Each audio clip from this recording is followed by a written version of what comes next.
Hello friends, ఇది వచ్చి మన తులసి చెట్టు ఇక్కడ ఎందుకున్నదంటే దీని బ్యాక్ సైడ్ తేజ్ పత్తా చెట్టు ఉందంటే బగారాకు చెట్టు. ఈ లీవ్స్ చూసిన ఫ్రెండ్స్ ఇట్లా మొత్తం నల్లగా అయిపోతుంది, మొత్తం బ్లాక్ కలర్లో అయినాయి సమ్మర్ హీట్కి.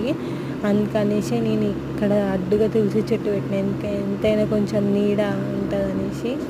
లీవ్స్ మీద డైరెక్ట్ సన్లైట్ పడకుండా అయినా కూడా మొత్తం లీవ్స్ అయితే బ్లాక్ అయిపోయి ఇప్పుడున్న లీవ్స్ కూడా మొత్తం బ్లాక్ అయిపోయి నల్లగా అయిపోయి మొత్తం వల్లిపోయినాయి.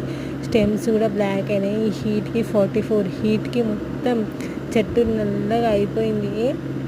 నేను ఆ వీడియో కూడా నెక్స్ట్ అప్లోడ్ చేస్తాను. మొత్తం సమ్మర్ సీజన్ కొంచెం హీట్ కావాలి ఈ చెట్టుకి అని చెప్తారు, కానీ బగారాకు చెట్టుకి అసలు హీట్ తగ్గలేదు. ఎందుకంటే మొత్తం అది బ్లాక్ అయిపోతుంది, చెట్టు పెరుగుతుంది అనే టైంకి అయితే. ఇప్పుడు అది అట్లా అయినది మస్తు బాధ అనిపిస్తుంది ఫ్రెండ్స్. నేను అది కూడా నెక్స్ట్ వీడియో పోస్ట్ చేస్తాను, చూడండి.